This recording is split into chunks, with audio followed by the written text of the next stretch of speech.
नमस्कार बच्चों, आज हम इस वीडियो में एनसीईआरटी कक्षा दूसरी की हिंदी की पाठ्य पुस्तक रिमझिम से चैप्टर 15 करेंगे, जिसका नाम है एक्की दोक्की। चलिए शुरू करते हैं। चैप्टर 15 एक्की दोक्की। दो बहनें थी, एक का नाम था एक केस वाली और दूसरी का नाम था दोन केस वाली। दोनों बहनें अपने अम्मा और बाबा के साथ एक छोटे से घर में रहती थी। दो बहनें थी, दो सिस्टर थी। उनका नाम था एक केस वाली। एक केस वाली का मतलब होता है, केस हम बोलते हैं बच्चों बाल को। एक का नाम था एक केस वाली और दूसरी का नाम था दोन केस वाली। दोन केस वाली मतलब जिसके दो बाल हों। दोनों बहनें जो हैं अपने अम्मा और बाबा के साथ छोटे से घर में रहती थी। एक केस वाली का एक ही बाल था, इसलिए सब उसे एक्की बुलाते थे। दोन केस वाली बड़ी घमंडी थी, उसके दो बाल थे, इसलिए सब उसे दोक्की बुलाते थे। देखिए क्या था, जो एक केस वाली थी उसका एक ही बाल था, इसलिए सब उसे निकनेम से एक्की बुलाते थे। और जो दोन केस वाली थी वो बहुत घमंडी थी, क्योंकि उसके दो बाल थे, इसलिए सब उसे दोक्की बुलाते थे।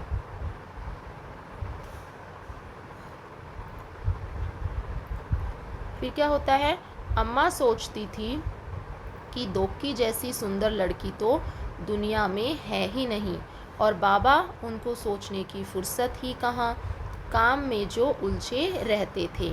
अब जो उसकी अम्मा थी एक्की दोक्की की, वो ये सोचती थी कि दोक्की तो बहुत ही सुंदर लड़की है, उस जैसी सुंदर लड़की तो दुनिया में है ही नहीं। लेकिन जो उसके बाबा थे उनको सोचने की फुर्सत ही नहीं थी। फुर्सत होता है टाइम ना होना, उनके पास सोचने का टाइम ही नहीं था, क्योंकि वो अपने काम में बहुत ही उलझे रहते थे। मतलब अपने काम में बहुत ही व्यस्त रहते थे, उलझे रहते थे, बिजी रहते थे। दोक्की हमेशा अपनी बहन पर रोब जमाती थी। एक दिन एक्की घने जंगल में गई। चलते चलते वह घने जंगल के बीच आ पहुंची। चारों तरफ सन्नाटा था। अचानक उसने एक आवाज़ सुनी, पानी, मुझे प्यास लगी है, कोई पानी पिला दो। तो जो दोक्की थी वो क्या होता था, अब हमेशा अपनी जो बहन थी उस बहन पर रोब जमाती रहती थी। एक दिन एक्की घने जंगल में गई। घना जंगल जहाँ पे बहुत ज़्यादा पेड़ पौधे हों, वहाँ पर गई और चलते चलते जंगल के बीचों बीच आ पहुँची। चारों तरफ बहुत ही सन्नाटा था। सन्नाटा मतलब बिल्कुल भी आवाज़ ना होना, आगे पीछे कुछ भी ना होना। तो जंगल में बहुत ही सुनसान था, बहुत ही सन्नाटा था। अचानक उसने एक आवाज़ सुनी, और आवाज़ क्या कह रही थी कि मुझे बहुत प्यास लगी है, कोई मुझे पानी पिला दो। एक्की रुकी और उसने चारों तरफ घूमकर देखा, वहाँ तो कोई नहीं था। फिर उसने देखा सूखी मुरझाई हुई मेहंदी की एक झाड़ी, जिसके पत्ते सरसरा रहे थे। अब एक्की रुकती है, अपने चारों तरफ घूम के देखती है, लेकिन वहाँ पर तो कोई नहीं था। फिर उसने देखा कि वहाँ पर एक सूखी हुई मुरझाई मेहंदी की एक झाड़ी थी, जिसके पत्ते सरसरा रहे थे। मेहंदी की झाड़ी होती है बच्चों, जिसमें से फिर मेहंदी बनाते हैं और अपने हाथों में लगाते हैं। फिर क्या होता है, पास में ही पानी की धारा बह रही थी। एक्की ने चुल्लू में पानी भरकर एक बार, दो बार और कई बार झाड़ी के ऊपर पानी डाला। ओहो, तो जो वो झाड़ी थी बच्चों, वो बहुत ही प्यासी थी, और वो एक्की से कह रही थी कि मुझे प्यास लगी है, पानी पिला दो। तो एक्की ने देखा कि पास में ही जल की धारा बह रही है, कहीं पानी बह रहा होगा, नदी बह रहा होगा। तो एक्की ने चुल्लू में पानी भर के, चुल्लू क्या होता है बच्चों, देखिए ये जिस तरह पानी पिला रही है ना अपने हाथों को फोल्ड करके, इसको हम कहते हैं चुल्लू में पानी भरना। तो उसने पानी भर के एक बार, दो बार और कई बार जो है झाड़ी के ऊपर पानी डाला।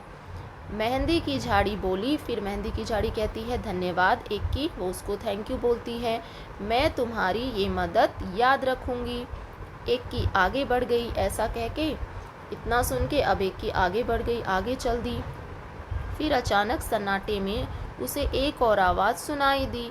आवाज़ क्या थी, मुझे भूख लगी है, कोई मुझे खाना खिला दो। एक्की ने देखा कि एक मरियल सी गाय पेड़ से बंधी हुई थी। अब जब उसने देखा कि कौन कह रहा है मुझे खाना खिला दो, एक मरियल सी गाय बहुत ही दुबली पतली गाय उसको बोलते हैं। जो बहुत ही दुबली पतली गाय थी वो पेड़ से बंधी हुई थी। वो कह रही थी कि मुझे भूख लगी है, खाना खिला दो। एकी ने घास फूस इकट्ठा की और गाय को खिला दी।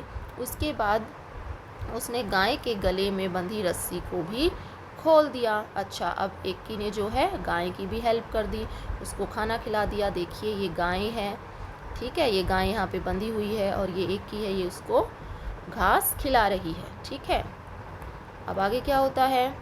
अब गाय कहती है, धन्यवाद एकी, मैं तुम्हारी ये मदद हमेशा याद रखूँगी। गाय ने कहा। अब गाय भी उसको थैंक यू बोलती है।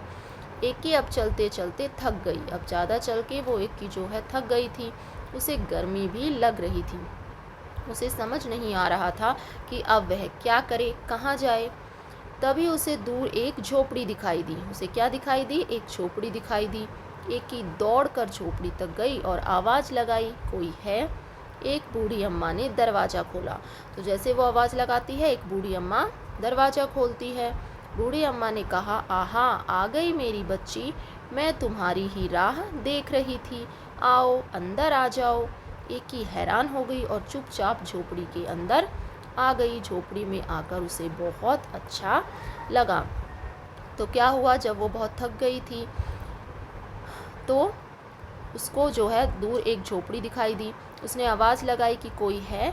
तो वहाँ से एक बूढ़ी अम्मा ने दरवाज़ा खोला। वो आई बाहर और उसने कहा, क्या कहा उसने, जैसे अपनी माँ कहती है, उसने कहा कि मेरी बच्ची आ गई, मैं तुम्हारी ही राह देख रही थी। राह देखना मतलब प्रतीक्षा करना, किसी का वेट करना। फिर वो उसको अंदर ले जाती है और चुपचाप से जो है एक की झोपड़ी के अंदर चली जाती है और झोपड़ी के अंदर जाके उसे बहुत अच्छा लगता है। देखिए ये झोपड़ी के अंदर है। ठीक है, नेक्स्ट है बच्चों। बूढ़ी अम्मा ने कहा, आओ बेटी, तुम्हारे लिए नहाने का पानी तैयार है, पहले अच्छी तरह से तेल लगाओ और उसके बाद नहा लो, फिर हम खाना खाएंगे। तो ठीक है, उस बूढ़ी अम्मा ने फिर उसके लिए उससे कहा कि नहाने का पानी तैयार है, पहले अपने बालों में तेल लगाओ और फिर उसके बाद नहा लो। एकी ने शर्माते हुए कहा, नहीं नहीं।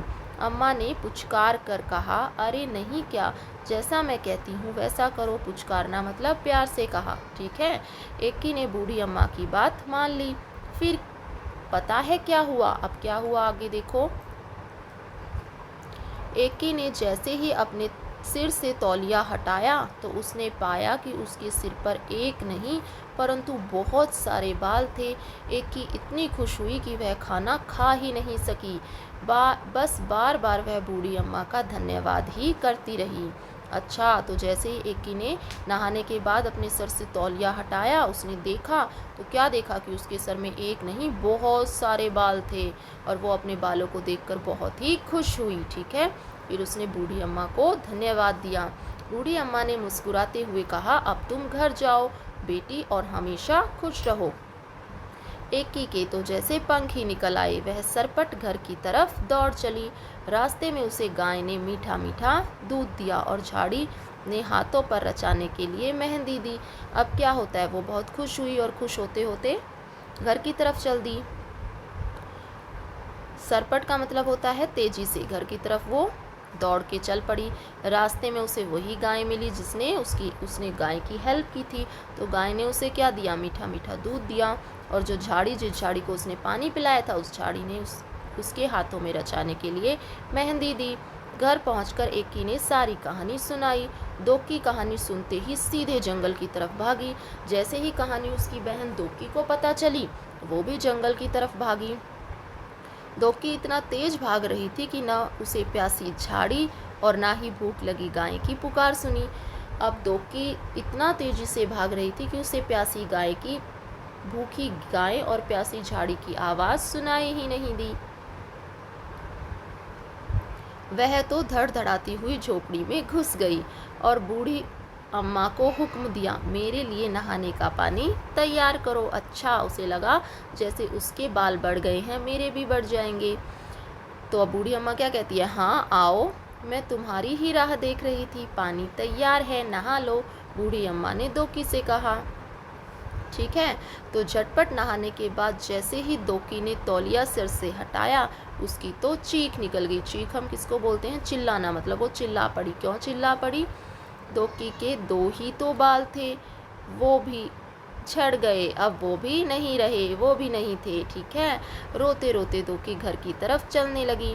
रास्ते में क्या हुआ? रास्ते में उसे गाय ने सींग मारा और मेहंदी की झाड़ी ने कांटे चुभो दिए, क्योंकि उसने उनकी हेल्प नहीं की थी।